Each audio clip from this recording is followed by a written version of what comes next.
Hello hi दर्शन नमस्ते। आशा गर्छु तपाईँहरू सबै सन्चै आरामै हुनुहुन्छ होला। र आजको मेन टपिक भन्नु पर्दाखेरि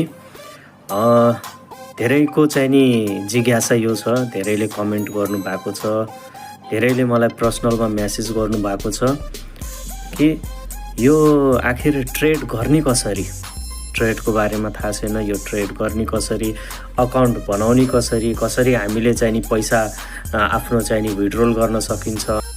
सर्वप्रथम त तपाईँ जुन देशमा बस्दै हुनुहुन्छ त्यो देशमा ब्याङ्क अकाउन्ट हुनु पर्यो र चाहिँ नि तपाईँसँग भ्यालिड आइडी हुनु पर्यो।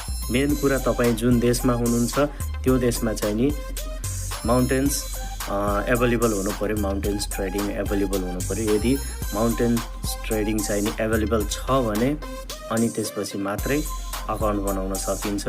पहिला बाइनान्स या बिटगेट या ओकेएक्स, यसमा चाहिँ नि यो तीनटामा एउटा अरू पनि छ हैन, जो चाहिँ नि अब क्रिप्टो करेन्सी एक्सचेन्ज गर्ने प्लेटफर्महरू अनि त्यो धेरै छ।